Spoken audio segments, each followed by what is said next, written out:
Hello friends. आइए हम आप लोगों को आज बताते हैं कि पढ़ाने का तरीका कैसा होना चाहिए, शिक्षण सूत्र उसमें कौन कौन से इस्तेमाल होते हैं ताकि बच्चों को अच्छी तरह समझ में आए और वो पढ़ने में रुचि लें। तो आइए देखते हैं।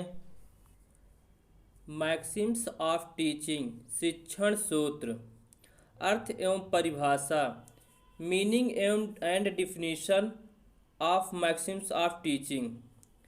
शिक्षण के क्षेत्र में विभिन्न खोजों एवं अनुभवों के आधार पर समय समय पर अनुभव प्राप्त शिक्षकों, मनोवैज्ञानिकों, समाजशास्त्रियों एवं शिक्षा शास्त्रियों ने अपने अपने अनुभवों एवं निर्णयों को सूत्र के रूप में प्रस्तुत किया है।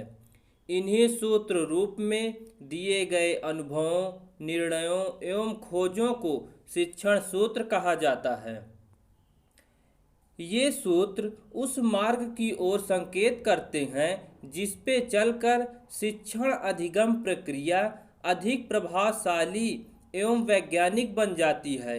ये सूत्र बाल प्रकृति पर आधारित है। अकॉर्डिंग टू ऑक्सफोर्ड डिक्शनरी, क्या है देखिए, अकॉर्डिंग टू ऑक्सफोर्ड डिक्शनरी, सूत्र एक आम सच्चाई है जो विज्ञान एवं अनुभव से ली जाती है। ये सूत्र शिक्षक को सुचारू रूप से शिक्षण में सहायता करते हैं। विशेष रूप से प्रारंभिक पठन पाठन की क्रिया आसान हो जाती है क्योंकि ये सभी सूत्र छात्र को ध्यान में रखकर बनाए गए हैं। ये थी ऑक्सफोर्ड डिक्शनरी के अनुसार।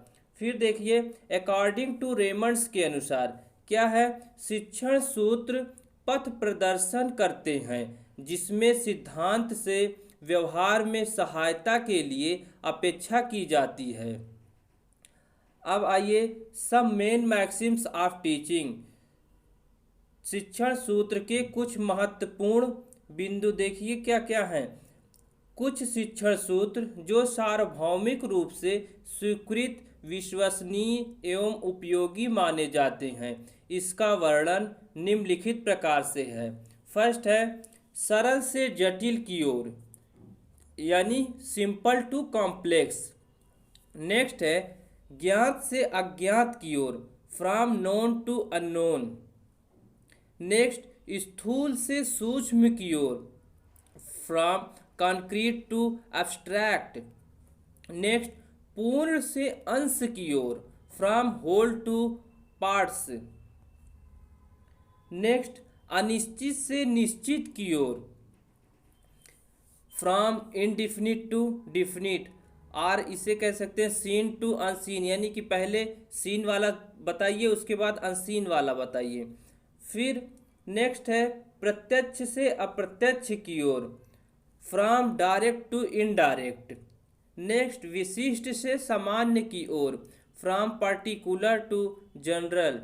विश्लेषण से संश्लेषण की ओर, from analysis to synthesis. Next मनोवैज्ञानिक से तार्किक की ओर, from psychological to logical. Next अनुभव से युक्ति युक्त की ओर, from empirical to rational. Next प्रकृति का अनुसरण, फॉलोइंग द नेचर। तो ये रहे शिक्षण सूत्र के कुछ महत्वपूर्ण बिंदु। उसके बाद देखिए शिक्षण सूत्रों की शिक्षण में उपयोगिता क्या है। Utility of teaching, Maxim's of teaching. इसके प्रयोग द्वारा वह बालकों की संप्रति को अपेक्षित स्तर तक पहुंचा सकता है। इस कार्य में शिक्षण सूत्र उसके लिए मार्गदर्शक की भूमिका निभाते हैं। इनके प्रयोग द्वारा वह अपने शिक्षण को सरल, रुचिकर, बोधगम्य व बालक उपयोगी बना सकते हैं। शिक्षण की सफलता के लिए प्रत्येक शिक्षा को इनकी जानकारी व प्रयोग में दक्षता अनिवार्य है। इससे कम समय व श्रम में वह बच्चों को सीखने हेतु प्रेरित करके अपने लक्ष्य को प्राप्त कर सकता है। तो ये रहे कुछ पॉइंट शिक्षण सूत्र के।